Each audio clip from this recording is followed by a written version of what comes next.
పందెం కోడి అనే సినిమా వాస్తవంగా తమిళ్ది. దాన్ని డబ్ చేశారు ఆంధ్రాలో. అది బాగా సక్సెస్ అయింది 2 తెలుగు రాష్ట్రాల్లో కూడా. ఆ తర్వాతనే విశాల్ వాస్తవంగా మన ఆంధ్రోడని తమిళనాడులో సెటిల్ అయ్యాడని, తమిళ హీరోగా పాపులర్ అయ్యాడని తెలిసింది. ఆ తర్వాత చూసుకుంటే అతను అనేక సినిమాలు తీశాడు, కొన్ని డైరెక్ట్ సినిమాలు కూడా తీశాడు, కానీ ఆడలేదు పెద్దగా. బట్ కొన్ని మంచి మంచి సినిమాలు కూడా అతని ఉన్నాయి తెలుగులో డబ్ అయిన వాటిట్లో. అయితే ఆ మధ్యన ఉన్నట్టుండి స్టేజీ మీద పడిపోయింది ఒక ఎత్తు అయితే, మళ్ళీ తాజాగా స్టేజ్ మీద పడిపోవడం అన్నది సంచలనం సృష్టించింది. సినీరెడ్డి విశాల్ ఒక కార్యక్రమంలో వేదిక మీద స్పృహ తప్పి పడిపోయాడు.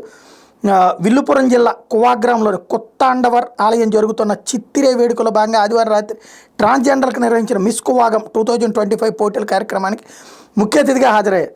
ఉన్నట్టుండి వేదిక మీద స్పృహ తప్పి పడిపోయారు. వెంటనే ప్రథమ చికిత్స అందించడంతో కోలుకున్నారు.